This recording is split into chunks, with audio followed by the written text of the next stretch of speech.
What's up? What's happening? What is popping? What's going on, you guys? Welcome back to another great edition of Symone with the Sports. I'm Symone, bring you guys daily sports talk. So if you're new here, if you're old here and you haven't already, subscribe to my channel. Stop what you're doing. Leave a comment. Subscribe. Keep rocking with me. And also, guys, make sure you check out the links down below. The first one is to buy me a coffee to help fuel this channel. The second one is to shop the official Symone with the Sports merch collection. Get you the classic tee, the wavy tee, or the flower dye crew neck for all of my Birds fans. But y'all, if you do not do anything else, turn your notification bells on. Turn them on, baby. It's free. You know what I'm saying? So you'll be alerted anytime I drop a video, community post, anything. All of that. Okay, guys? So it's the holiday season. Like I keep saying, jingle bells, notification bells, turn them on. You know what I'm saying? But y'all, let's get into the topics for today. So we got a little kind of array of topics to talk about today. First of all, let's get this clear. I keep talking about the holiday season. We got the Eagles on Christmas Eve and we got the Sixers on Christmas Day. So it is my hopes and my dreams that Philly sweeps. Let's sweep the holiday season games. You know what I'm saying? We got to get that win on Christmas Eve. The Eagles got to set the tone on Christmas Eve. And I got my eyes closed, so I'm trying to visualize it. Visualize. The Eagles got to set that tone, baby. Got to set that tone. And then the Sixers got to bring us home on Christmas Day. Also, since I'm talking about Philly sports for a little while, y'all, shout out to y'all Phillies getting Trey Turner, okay? Y'all know I'm an NC State Wolfpack girl, and Trey Turner is one of our prized possessions coming out of baseball. So I love Trey Turner. Did not like him with the Dodgers, but now I'm glad he's at least with a team that I can get behind a little bit. A little bit. So shout out to y'all. Love that move. Good for y'all or whatever. Cute or whatever. But y'all, let's talk about the Sixers. So the Sixers are 12-12. Now is a good time because we got this break. We played on Monday night. We don't play again until Friday night against the Lakers, and then we play again on Sunday. So we're coming up on another little stretch. So yeah, we play Friday, Sunday, Tuesday, before we get a little break again. The Sixers are 12-12, and we got some things to talk about. First of all, positive, Tyrese Maxey. We need that brother back on the court. Tyrese Maxey made a practice appearance today. So today, or yes, it was today where I saw the news. But he was putting up shots at practice, and he was walking. So they were saying like he was walking, looked fine, walking. Now he was not able to run or do any sprints at practice, but he was able to do like walk around, and he was able to shoot around. So progress is progress. He's still a ways away from a return, but progress is progress. So let's talk about the Sixers right now. So the Sixers, it's just giving very much inconsistent. We're 12-12. We're dropping games that should not be dropped. That Rockets game, I was supposed to do a video before the Rockets game, did not end up happening. Good thing I didn't, because I was going to talk about how, you know, in that Rockets-Lakers little chunk we got coming up. So we had the Rockets on Monday and Lakers on Friday. I was saying how we needed to go 1-1. I was going to say that, but now it's just looking rough. So James Harden has his return against the Rockets. The Rockets game goes into overtime. And it's just like the game before against the Grizzlies, we were undermanned, and we have been undermanned for a while. And it was a lot of bright spots in the chunk of games where we were out with when Joel Embiid was out, Tyrese Maxey and James Harden were all out. The Sixers surprised us. The bench really stepped up. We saw so much promise, so much grit, so much just heart and energy with all those players out. We did not think we were going to win any of those games. Of course, the marquee game was the game against the Nets, where the Sixers rose up. Then the game against the Hornets, we dropped. It was a close game, but then again, we were without our big three. Then we sweep the Magic. Then Joel Embiid comes back. Joel Embiid looks great. We beat the Hawks in another close game. Everything is looking good. It's looking great. Then we get blown out by the Cavs. And the Cavs is not even like that Cavs game, yeah, it was a blowout, but can we be mad? No. The Sixers were playing well above themselves for several stretches of games, you're going to run out of gas. So that blowout against the Cavs was not even like any reason to ring the alarm. The Cavs are a very strong team, and like I said, these are games where we're out without James and Tyrese, and the players playing above themselves. You're going to tap out and run out of gas. So I wasn't worried about that at all. Then we have the game against the Grizzlies. Again, it's Joel and Co. in the game against the Grizzlies. And it's just, that game didn't even make me mad because the Sixers, the Grizzlies were handedly, you know when you're watching a game and like the score might be close, but you can clearly tell one team is has a more handle on the game. The Grizzlies had a handle on that game. But what I loved was the Sixers did not give up. There was a period of time I feel like we were down like 14 points in the fourth quarter, but they kept battling and we got within 6 points. There's times we saw last season and there was times in the playoffs that we saw where it just seemed like the team just didn't, like, was just so lackluster. They didn't have that extra gear. They would give up too soon, but they did not give up. Even though we were out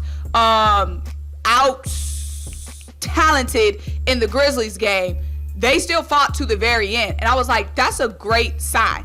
But then we got the Rockets game. James Harden comes back. We getting blown out. Not blown out, but going into overtime, struggling with the Rockets. It's just like little inconsistencies. But the thing about this season is, like, last season, our problem, and the season before last, especially in that second round playoff exit, was the bench. Not getting any production from the bench. Not having that clear sixth man off the bench. No help, no depth on the bench. But now we're struggling with our starters. PJ Tucker is just not anything even close to it. And I don't even know who really expected him to be that. We're just so old, y'all. Daniel House, PJ Tucker, just old. There's just so many plays. There's so many just plays where they just don't even look like they can keep up on fast breaks. Just playing so slow. PJ Tucker is not a dog anymore. And like I keep saying, you can't just, a dog, you gotta have that culture. Like the Heat, they got that dog culture. You come here, and like I keep saying, we need a culture change. We need a coaching change. We need a culture. I know it sounds like I'm saying the same thing. We need a culture change and a coaching change. And it's clearly evident with a guy like PJ Tucker. Now, you could accredit it to age. I don't know. Maybe his age is just finally starting to show itself. But it's just some things like with effort that we always, PJ Tucker been old. He was old last season. But he always had that effort, that extra scrappiness. It's not there this season. And so I don't know. Is it PJ Tucker? Is it the culture? I don't know what it is. But this unit, and like I said, now we got the bench now looking good. Like DeAnthony Melton was such a good addition to this team. Not Tyrese Maxey, Shake Milton stepping up this season, just going on a tear, looking so good, the most consistent he's been in so long. But now the starters, now we're like begging the bench players to get more minutes than the starters. And like last season, we was praying that Doc wouldn't bring any of the bench out. Now we're praying, Doc, come on, put DeAnthony, put Shake into the game. So it just, we need a change. We know we needed a change, and we know we needed a change on this starting roster. And obviously, PJ Tucker was not it. And I don't even know who would have thought that PJ Tucker was going to be a big needle mover anyway. But when you're looking at these other teams made big moves, and it's paying off in big ways. Look, I'm talking about in the trade, like when Doc, what's his name? Daryl Morey kept promising us this offseason, I'm making a huge move. I'm making a big move. What move? Look at the Cleveland Cavaliers last night. Like, that's a big move. You get Donovan Mitchell, and just look how that team, it looks unstoppable. Like, that is a big move. That's a move we could have made. We should have made. Look at the freaking Atlanta Hawks. DeJounte Murray. That's a big move. That's a full landscape of the team changing move, bringing in a guy like that. So now this Sixers team, I don't see the Sixers team beating the Cavs come time, and I don't see the Sixers team beating the Hawks. I don't see the Sixers team beating the Celtics. we gotta make a move. That's basically all I'm saying. Like, those little baby Daniel House, PJ Tucker, what the heck did y'all, I'm not saying y'all, I'm saying the decision makers, what the heck did you think that was gonna do? Nothing. That ain't she in comparison to anything else that goes on in the NBA right now. Teams make big moves. Big moves. That's how you stay relevant, and that's how you win in this league. We have not done that yet. And I know Tobias Harris has been playing really good. He was playing really good with Joel, James, and Tyrese out. And when James and Tyrese was out, averaging like 24, 25 points per game. But y'all, who are we going to trade to buy? Who wants Tobias Harris right now? And I'm not even saying that to be funny. Like, I'm not even saying that to be funny. Like, who is in the market for a Tobias Harris? Who is in the market for a power forward, small forward, whatever y'all want to call him? Who's in the market for that with that contract? I'm not even trying to be funny. Now, Tobias Harris's contract is looking a little bit more favorable right now. He's only got 2 years left this season and next season. So next season, it will be an expiring contract. So that big hefty contract is now looking more favorable to trade. You know what I'm saying? So it's not as bad as like last season when he had like 2 or 3 years on the deal, or the year before. Now his contract is very much more favorable, but it still begs the question, who will want Tobias Harris? That's the question. I don't know. And y'all want to say, send Tobias Harris for John Collins. Yeah, John Collins would be an upgrade for us. Better defender, lob threat, jam, rebounder. Yeah, not necessarily looking to be a top scoring option, but will Tobias Harris fit in with the Hawks? Now, I don't know the answer, yes or no, but we can't just say, oh, trade Tobias for John Collins. Do they want Tobias? If they did, they could have got him because he's bid on for sale. Like, now I'm not saying John Collins Tobias trade won't happen, but if it was going to happen, why hasn't it happened yet? John Collins has apparently been on the trade block for 2 years now, and Tobias Harris has been on the trade block for 2 years now. So if it's just a swap-a-roo, why haven't we been swap-a-roo? If you see what I'm saying? So, yeah, that's all. I mean, you can't play little scared games and expect to win big prizes, i.e. the NBA championship. You got to make big moves. We know that. Everybody else knows that. That's why contenders make big moves. Either they already got all their pieces, like the Bucks and Celtics got all their pieces. They're fine. They're good. They just need to stay healthy and, do little things. Or if you're a team like the Hawks, who are aggressive and want to win, even though your core is young, boom, make a big ass move. Or if you're a team like the Cavs, young core, but ready to go now, well, we got everybody set. Boom, big move. We got Joel Embiid. Boom, where's the big freaking move? You can't be scared to make moves. That's all I'm saying. In this league, in order to win, you got to make moves. Or players are going to want to make moves. Embiid is going to want to make a move up out of here. And Embiid has been playing so well, in my opinion, this season. So what the problem is, and I'm looking at a guy looking, Shai Gilgeous-Alexander, okay? Because let me just say this. And y'all already know, if you made this far in the video, they're not trading Shai, they're not trading Shai, they're not trading Shai. Okay, but look at DeJounte, for this, and the same token, look at DeJounte Murray. DeJounte Murray, young star, main focus in San Antonio, but they traded him.